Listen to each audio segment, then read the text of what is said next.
Eu quero que você abra comigo, lá no Antigo Testamento, no quarto livro da sua Bíblia, livro de Números. É o quarto livro da Bíblia. Números, no capítulo 13, eu vou ler a partir do versículo 27. Livro de Números, capítulo de número 13, versículo 27. Essa palavra tem fervilhado no meu coração há alguns dias, e eu quero compartilhar com vocês hoje. Livro de Números, capítulo 13, versículo 27. Glória a Deus. Números, capítulo 13, versículo 27. Encontraram? Amém? Diz assim: E deram o seguinte relatório a Moisés: Entramos na terra a qual você nos enviou, onde há leite e mel com fartura. Aqui estão alguns frutos dela, mas o povo que vive lá é poderoso, e as cidades são fortificadas e muito grandes. Também vimos descendentes de Enaque. Os amalequitas vivem no Neguebe, os hititas, os jebuseus e os amorreus vivem na região montanhosa. Os cananeus vivem perto do mar, junto ao Jordão.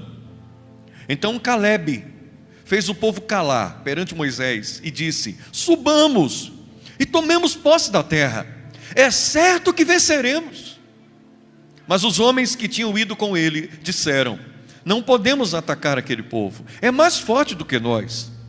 E espalharam entre os israelitas um relatório negativo acerca daquela terra. Disseram: A terra para o qual fomos em missão de reconhecimento devora os que nela vivem. Todos os que vimos são de grande estatura. Vimos também os gigantes, os descendentes de Enaque, diante de quem parecíamos gafanhotos, a nós e a eles. Amém. Amém. Do que essa palavra fala? Antes de eu te falar e te passar o contexto, deixa eu te falar o tema dessa mensagem. O tema da mensagem de hoje é ter vitórias versus ser vencedor. Vamos repetir? Ter vitórias versus ser vencedor. Amém. Glória a Deus. Esse texto em que lemos agora a palavra de Deus, no livro de Números, um livro extremamente importante para a história de Israel, consequentemente para a nossa história de fé, porque esse livro fala de algumas batalhas importantes de Israel, ainda no deserto. Nós conhecemos a história de Israel. Eles viveram por muito tempo no Egito como escravos, 430 anos aproximadamente. Agora eles saem do Egito e eles vão pelo deserto. Você conhece essa história? E eles têm um destino. Qual é? A terra prometida, ou a terra de Canaã. Para lá que Deus está levando esse povo. Deus está conduzindo pelo deserto em direção a essa terra, a terra que mana leite e mana mel. Foi assim que Deus prometeu, uma terra espaçosa, uma terra boa, uma terra abençoada. No meio do caminho, esse povo já está perto da terra, eles já podem alcançar a terra. Acontece uma missão de reconhecimento da terra. Moisés, o líder daquele povo, chama 12 homens, um representando cada tribo de Israel. 12 homens. O livro de Números, capítulo 13, narra quem são esses homens. Traz uma lista de homens, de que tribo e de quem eles eram filhos. E esses 12 homens, eles vão espiar a terra prometida. Eles conseguem entrar ali. E essa é a orientação que Deus deu para Moisés. Deus disse: olha, Moisés, essa terra eu já dei para vocês. É a terra de Canaã, é uma terra boa. Agora separe homens que entrem na terra e vigiem, espiem e tragam as informações para vocês. Até porque aquele povo precisava entrar na terra prometida e conquistar a terra prometida. Amém? E eu abro um parêntese aqui. Aquela terra Deus já tinha dado para aquele povo. Aquela terra já tinha possessão diante de Deus como promessa para aquele povo. Amém? Era deles. Mas essa terra estava habitada. Tinha gente vivendo nessa terra. Essa terra era do povo de Deus, que foi, com os séculos, habitada por outros povos.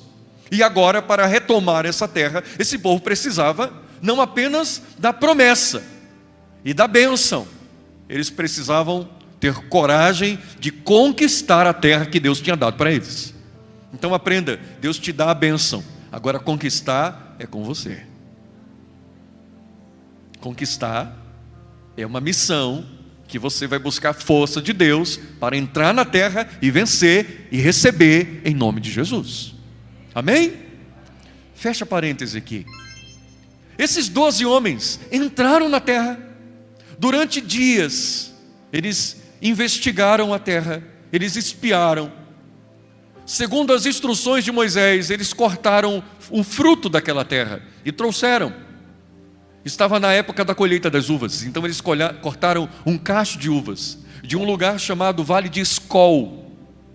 O cacho de uvas era tão grande, segundo o texto, que o ramo que eles cortaram, que tinha um cacho inteiro, um único cacho, 2 homens tiveram que carregar.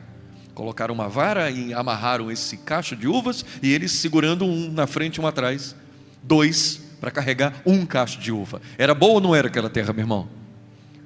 Era ou não era, meu irmão? Era próspero. Imagina o tamanho da uva. Imagina o nível de prosperidade que aquele povo vivia. A qualidade daquela terra era extraordinária.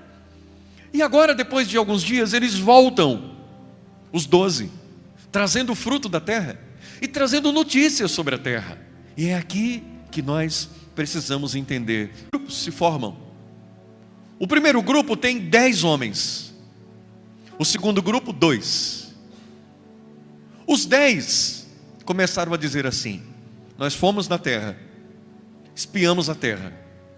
A terra é tudo o que Deus disse que ela seria. Ela é boa. O fruto dela é grande. Ela mana leite e mel realmente. É uma terra próspera. É uma terra onde tudo dá. É uma terra de abundância. Uma terra enorme. Uma terra maravilhosa. Espaçosa. Mas tem um problema. O povo que mora nessa terra é muito forte. Lembra que eles precisavam conquistar a terra? O povo é muito forte. E eles vão dizendo aonde estão os povos e quais são. Olha, tem os hititas, os jebuseus, os amorreus, eles estão lá na região montanhosa. Tem aqui um outro grupo de Enaque, os filhos de Enaque. Eles habitam numa região. E os filhos de Enaque eram conhecidos pelo tamanho deles. Eram homens grandes. Para você ter uma ideia de quem eram esses homens, possivelmente, segundo estudos, Golias, o homem que Davi iria enfrentar lá no futuro, provavelmente era da descendência dos filhos de Enaque. Então eram homens grandes, homens todos muito altos e muito fortes, muito guerreiros. Ele disse: olha, tem muita gente aí. Tem gente acampada na região do Rio Jordão, perto do mar. E todos eles são muito fortes. Muito fortes. Quando nós entramos escondidos para observar esses homens, nós parecíamos gafanhotos perto deles. Olha só. Aqui mostra o estado de espírito daqueles homens que foram lá. Na visão que eles tinham de si mesmos, era como se os habitantes daquela terra fossem gigantes e eles fossem gafanhotos, insignificantes, incapazes de fazer alguma coisa contra aquele povo e vencer.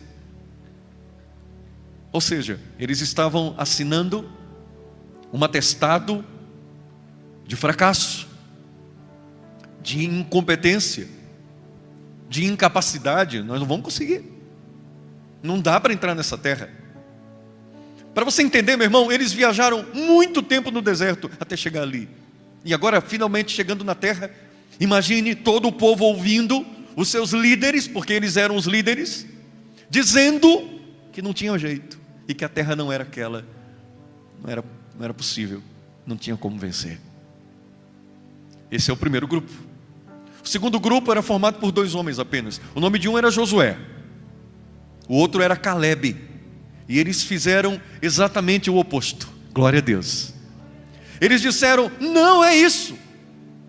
Na verdade, Josué diz assim: calem-se. Calebe diz: calem-se, calem-se, pare de falar isso.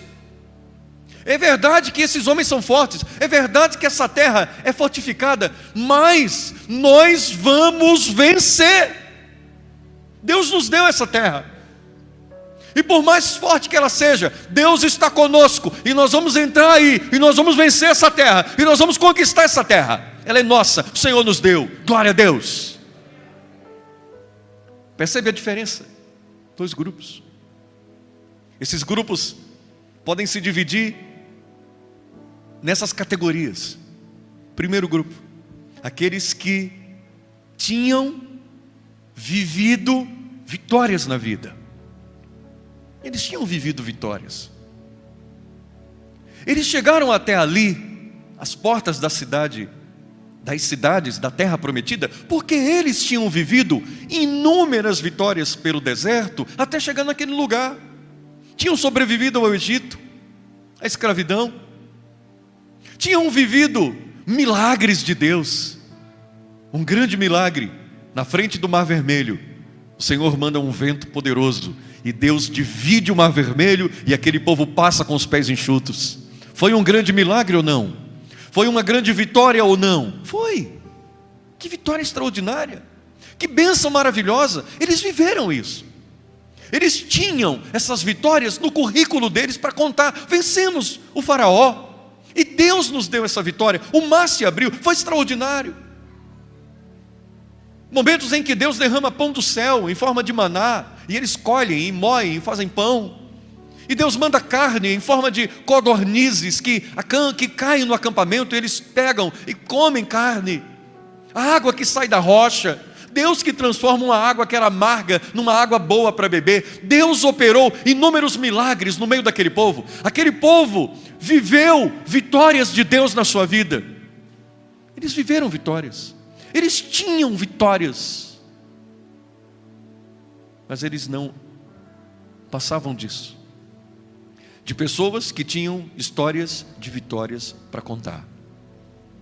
Esses 10 homens eram pessoas que viveram vitórias em sua trajetória, conheciam e experimentaram várias vezes promessas de Deus, mas eles não se enxergavam como vencedores.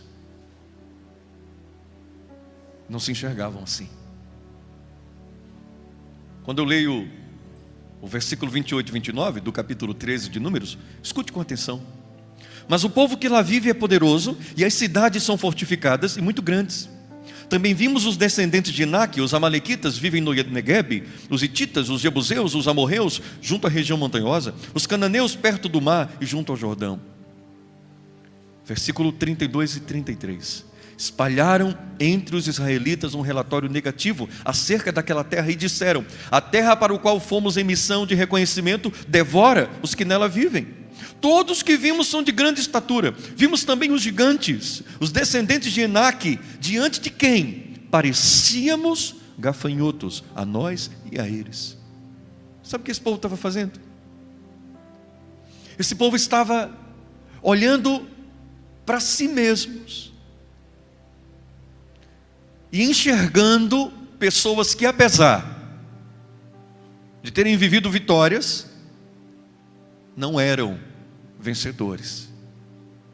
E isso, meu irmão, ser um vencedor não é determinado pelo que você já viveu, mas pelo que você é, pelo que você se torna. A grande questão não é ter vitórias. A grande questão na nossa vida é ser vencedor. Ser é muito mais do que viver, ou ter, ou receber. É ser. Se você não for um vencedor, se você não se enxergar como um vencedor. Você será uma pessoa que tem vitórias para contar na sua vida, mas nunca vai passar disso. E nos momentos mais desafiadores, onde as vitórias mais extraordinárias surgirem à sua frente, possivelmente você vai se achar incapaz de romper esse limite e alcançar algo maior. Vocês entendem isso? Fico pensando em pessoas que estão olhando para suas lutas e estão completamente desesperadas, porque não acreditam que podem conseguir vencer. Talvez você esteja assim, enfrentando um desafio, algo que está afrontando você, algo que está batendo na sua porta, e é grande, é difícil, e aparentemente impossível, e você pensa, não consigo vencer, eu não consigo passar disso. Mas se você olhar para o seu histórico, você vai ver que você já viveu muitas vitórias em nome de Jesus, meu irmão. Se você olhar para a sua vida, você vai perceber que muita coisa Deus já fez por você, Deus já operou na tua vida. Se você venceu, por que você agora não se enxerga como alguém que pode vencer? Porque a questão não está no ter conseguido antes, mas no ter se tornado algo diferente. Preste atenção. Vamos entender o outro grupo. Aqueles que não apenas viveram as mesmas vitórias que esses homens viveram, mas aqueles que se enxergavam verdadeiramente como vencedores. Vencedores. Esses homens tinham vitórias, mas era mais do que isso a vida deles. Eles eram vencedores.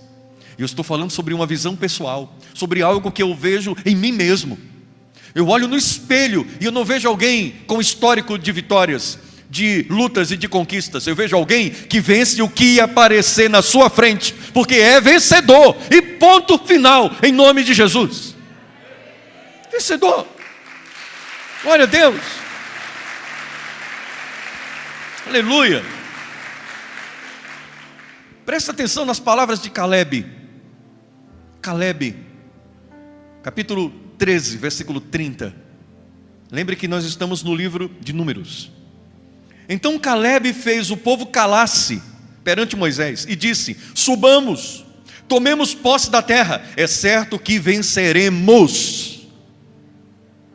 Você entende a diferença? Você entende o contraste entre os 10 e os 2?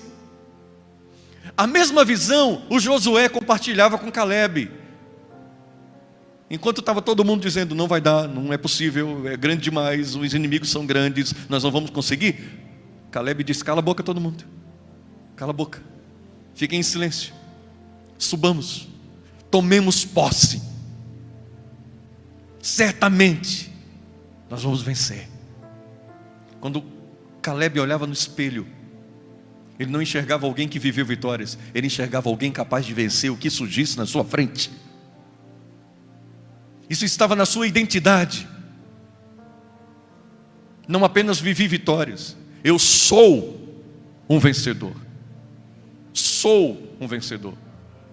Capítulo 14, no versículo 6, ainda no livro de Números, tem a fala de Josué, que era desse grupo, desses dois. Capítulo 14, versículo 6 ao 9 de Números, diz assim: Josué, filho de Num, e Caleb, filho de Jefoné, dentre os que haviam observado a terra, rasgaram as suas vestes e disseram a toda a comunidade israelita: a terra que percorremos em missão de reconhecimento é excelente. Se o Senhor se agradar de nós, Ele nos dará, Ele nos fará entrar nessa terra, onde há leite e mel com fartura, e a dará a nós. Somente não sejam rebeldes contra o Senhor, e não tenham medo do povo daquela terra, porque nós os devoraremos como se fossem pão. A proteção deles se foi, mas o Senhor está conosco, não tenham medo deles. Quem está falando é alguém que se vê como vencedor, porque ele é vencedor. Ele é vencedor. Eu quero hoje, meu irmão, antes desse momento forte que acontece na corrente, a unção da vitória, eu Quero que você pense nisso. E olhe para você. Como você se vê? Como você se enxerga? E você vai perceber que esse texto, escrito há mais de 3.500 anos atrás, é mais atual do que nunca. E pode gerar uma identificação tremenda com você, e nesse momento que você está vivendo. Porque muitos estão diante de desafios que podem te levar para um nível novo, no seu casamento, na sua família, no seu trabalho, seus sonhos, seus projetos. Mas acabamos parando, travando, porque muitas vezes não nos enxergamos, não somos vencedores. Acabamos vivendo vitórias pontuais, mas não se tornando um vencedor. Você quer ver onde nós vemos isso de forma muito forte? Num tratado de Deus, e você vai entender a importância disso na vida de Jesus.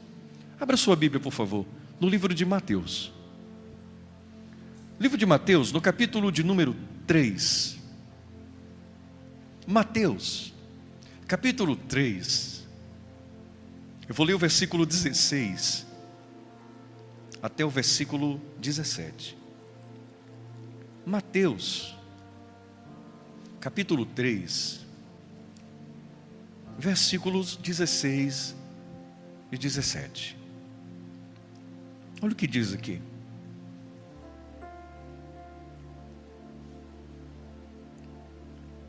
Glória a Deus. Assim que Jesus foi batizado, saiu da água. Naquele momento, o céu se abriu e ele viu o Espírito de Deus descendo como pomba e pousando sobre ele. Então uma voz dos céus disse: este é meu filho amado, em quem me agrado. Amém. Olha aqui. Esse texto fala do batismo de Jesus. Jesus estava ali sendo batizado. Quem já é batizado nas águas aqui? Diga amém. Quem não é, se prepara, vai ter batismo em breve, viu? Jesus acaba de sair das águas. O Espírito de Deus desce sobre ele. A Bíblia diz que o céu se abre. Provavelmente nuvens estavam naquele céu, e aquelas nuvens abrem e o céu fica bonito. E o Espírito de Deus desce como pomba sobre Jesus, e acontece algo maior. Uma voz do céu diz: este é meu filho amado, em quem eu tenho prazer, em quem me agrado. Essa voz falou com Jesus. Para Jesus. É importante entender o que o batismo de Jesus marcaria. O batismo de Jesus estava marcando os momentos, os dias que antecederiam o início do ministério público de Jesus. Ele já era conhecido entre a família dele, mas não publicamente. E agora Jesus é batizado, e ele logo após o batismo enfrentaria um grande desafio. O Espírito Santo ia levá-lo para o deserto, e durante 40 dias ele seria tentado pelo diabo. Lembram dessa passagem? Conhecem? Jesus no deserto sendo tentado. Jesus tem um desafio grande no deserto. Ele viverá um momento de preparação muito pesada para tudo que Deus faria a partir dele depois desse período. Era grande o que ia viver, era um desafio tremendo. E agora Deus, antes de tudo isso acontecer, Deus fala com ele, e Deus afirma, reafirma quem era Jesus. Deus diz: este é, diga isso comigo, este é uma afirmação.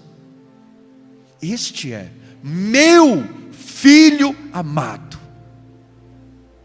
Deus estava dizendo: meu filho, entenda de forma plena quem você é. Não esqueça do que você é. do que está em você. Você é o meu filho. Você é o salvador desse mundo. Você é o que vai trazer redenção para esse mundo. Você é. E agora vai para o deserto. Você vai ser tentado. Você vai enfrentar um grande desafio. Mas esse desafio você vai enfrentar sabendo quem você é. Os desafios que surgem na nossa vida precisam ser enfrentados não com o coração de alguém que já viveu alguma vitória, ou que acredita que pode viver alguma vitória. Não! Os desafios têm que ser enfrentados, a nossa vida tem que ser enfrentada, tudo que surgir na nossa frente tem que ser enfrentado, entendendo quem eu sou, a minha identidade, o que Deus fez em mim, o que Deus operou em mim. E não o que eu tenho, não o que eu já conquistei, mas o que eu me tornei. Não é para você lembrar de vitórias e por essas vitórias se sustentar de pé. Não, meu irmão. Por maior que seja a vitória que você viveu um dia, diante de um grande desafio, se você não souber a sua identidade, você cai, você fraqueja. Quantos que já viveram tantas coisas grandes e diante de um inimigo, de uma dor, de um problema, está caído, está fraco, está rendido diante de uma luta? Porque não são as experiências do passado que me fortalecem. O que me leva para as vitórias maiores, o que me faz ficar de pé, é a minha identidade de filho de Deus. É saber quem eu sou. Glória a Deus. Glória a Deus. Esse é meu filho amado. Nesse eu tenho prazer. E aí vai Jesus para o deserto. E o que é que o diabo faz? Vai lá falar com Jesus. E diz assim, ó: se és filho de Deus, transforma pedra em pão e come. Ó, se és. O diabo questiona a nossa identidade. Ele te faz duvidar da tua identidade. Será que você consegue? Será que vai dar certo? Foi exatamente o que aconteceu com aqueles 10 homens. Eles olharam para o tamanho do desafio, para o tamanho dos inimigos, e eles pensaram: será que a gente dá conta? E eles chegaram a uma constatação: nós não damos conta. Por mais que tenhamos vivido coisas extraordinárias, mas a gente não dá conta. Por quê? Eles sabiam, meu irmão, preste atenção nisso. Eles sabiam o que Deus falava sobre eles. Deus falava que eles eram povo. Eles ouviam isso. Deus repetia que era Deus deles, que eles eram filhos dele. Deus fazia questão de ensinar quem eles eram. Mas escute, isso era o que Deus falava sobre eles. E deixa eu dizer uma coisa: Deus fala algumas coisas sobre você também. Quer saber o quê? Quer ou não quer? Deus fala que você é mais que vencedor. Deus fala que você é filho de Deus. Deus fala que nenhuma praga te atingirá, que nenhum mal te destruirá. Deus fala que ainda que você ande pelo vale da sombra da morte, não precisa ter medo, pois o Senhor te consola com a sua vara e com o seu cajado. O Senhor diz que 1000 cairão de um lado, 10.000 do outro, mas você vai ficar de pé. O Senhor diz que nada será impossível para aquele que crê. O Senhor diz que você em Cristo vive coisas novas, o passado já passou. O Senhor diz que Ele está fazendo uma coisa nova, ela já está surgindo e você já pode enxergar. O Senhor diz que você pode comer nessa terra o melhor. O Senhor diz que você será cabeça e não cauda. O Senhor diz que você estará por cima e não por baixo. O Senhor diz que você, meu irmão, é vencedor. O Senhor diz. Para um pouquinho e escute. Isso é o que Deus diz de você. Mas o que você diz de você? Isso é o que Deus pensa de você. Isso é como Deus vê você. E como você se vê, meu irmão. Porque Deus pode falar tudo isso de você, se você não se enxergar como vencedor. Se você não for o vencedor, não vai conseguir, não vai dar certo. Pastor, mas Deus é poderoso e Ele me vê como vencedor.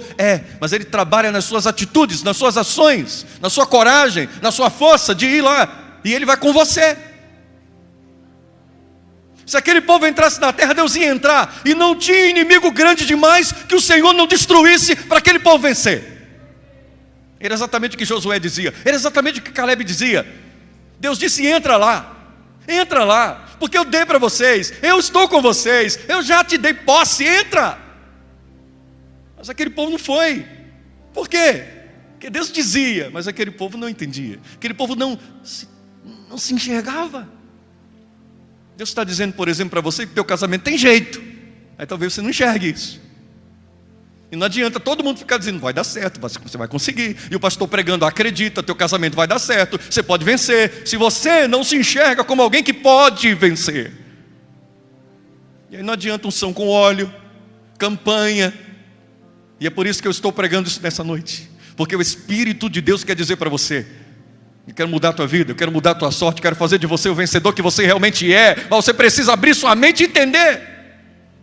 A vitória não está em coisas que eu vivi, está no que eu me tornei. Amém?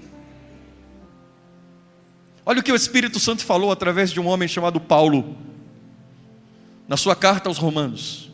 Abra sua Bíblia, por favor, quero ler com vocês. Livro de Romanos. Lá no Novo Testamento agora. Romanos, capítulo 8, versículo 15. Para você que está começando a ler a Bíblia, talvez seja até estranho, né? Romanos, é você, meu Deus, onde é isso? É escola bíblica, todo domingo, 8h30 da manhã, você vai aprender essas coisas. Mas é fácil, Novo Testamento. Depois do livro de Atos dos Apóstolos, é o 6º livro da sua Bíblia no Novo Testamento. Lá no Novo Testamento. Mateus, Marcos, Lucas, João, Atos, Romanos. Capítulo de número 8, versículo 15. Capítulo 8, versículo 15. Olha o que está escrito aqui, olha o que o Espírito Santo fala conosco. Pois vocês não receberam um espírito que os escravize para novamente temerem, mas receberam o Espírito, aqui Espírito com o E maiúsculo, é Espírito Santo. Mas receberam o Espírito que os torna filhos por adoção, por meio do qual clamamos, Abba, Pai. O próprio Espírito, aqui Espírito com E maiúsculo de novo, Espírito Santo, testemunha ao nosso espírito, nosso interior, quem somos, que somos filhos de Deus. Se somos filhos, então somos herdeiros, herdeiros de Deus e co-herdeiros com Cristo, se de fato participamos dos seus sofrimentos, para que também participemos da sua glória. Você percebeu? O somos. Paulo está dizendo assim, ó, você que conhece Jesus, quem conhece Jesus aí, diga amém. Você conhece Jesus, você não recebeu um espírito de escravidão para viver com medo. Receberam um espírito, aqui falando do Espírito Santo, que recebeu você como filho, te adotou como filho de Deus. Isso quer dizer que não interessa de que raça você é, de que país você é, de que etnia você é, de onde você veio, qual a tua infância. No momento que você aceita Jesus, você é adotado como filho de Deus legítimo. Não interessa o que você fez no teu passado, não interessa a vida, não interessa os pecados, não interessa o que passou. A partir do momento que você conhece Jesus, você se torna filho de Deus. Isso é identidade. Quando Deus alcança você, a primeira coisa que Ele cura é a tua identidade. Se você se achava um fracassado, um derrotado, um coitado, um ninguém, se teve uma infância difícil, um pai que te agrediu, alguém que te agrediu, uma mãe que era complicada, um histórico de derrotas, um histórico de fracasso, não interessa o que você viveu. No momento que você conhece Jesus, o Senhor cura tua identidade. Ele te adota como filho e diz assim, não interessa como foi teu pai, eu agora sou teu pai, eu te adoto, eu te dou identidade, você é filho de Deus. Deus começa a resolver na nossa vida desse jeito. Se você até hoje não entendia isso, começa a entender agora. Deus começa a resolver tua vida desse jeito. Ele mexe na tua identidade, Ele te dá a identidade. Continua, olha o que Ele diz. Por causa dessa adoção, nós podemos clamar, podemos falar, orar ao Pai, dizendo Abba. Abba significa paizinho, papai. É uma expressão carinhosa que o filho pode usar intimamente com o pai. Só o filho pode. Então ele está dizendo, você tem uma identidade que te faz chegar diante do pai como filho legítimo. Você tem essa identidade. Agora, olha que bonito agora. O próprio Espírito, falando do Espírito Santo, o próprio Espírito testemunha. Você sabe o que é testemunhar? Sabe o que é testemunhar? Alguém que presenciou alguma coisa, alguém que sabe de alguma coisa, que participou, e ele vai agora diante de alguém que não viu, e ele testemunha, e ele diz: eu vi. Não é assim?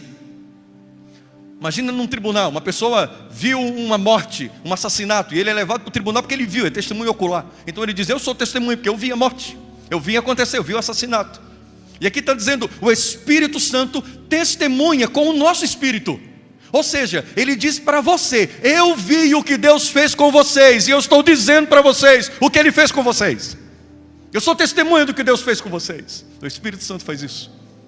E Ele testemunha, e Ele diz assim, testemunha com o nosso espírito, que somos filhos de Deus. O Espírito Santo testemunha com você. Escute, por favor, você que é de Deus, você é vencedor. Você não entendeu. Você que é de Deus, você que é de Jesus, você que crê no Senhor, você tem uma identidade: vencedor. Vencedor. Aleluia. Vencedor. Identidade. Vencedor. Continua. Escute. Testemunho com o nosso espírito que somos filhos de Deus. Agora, se somos, ao somos de novo, ao ser, se somos filhos, então somos herdeiros. Escuta, nós não recebemos vitórias, nós não recebemos herança, nós não recebemos bênção, nós recebemos graça, nós somos abençoados, somos herdeiros, somos vencedores, faz parte do que nós somos, o que nós vivemos em Deus. Somos prósperos em Cristo, somos felizes em Deus, somos pessoas abençoadas em Deus, somos. Eu não vivo de vitória, de bênção, de unção, de graça, de uma coisa ou de outra que chega na minha vida. Eu sou parte disso, porque eu sou filho de Deus, eu sou vencedor. Continua. Se somos herdeiros de Deus, somos co-herdeiros com Cristo. Se participamos dos seus sofrimentos, participaremos também da sua glória.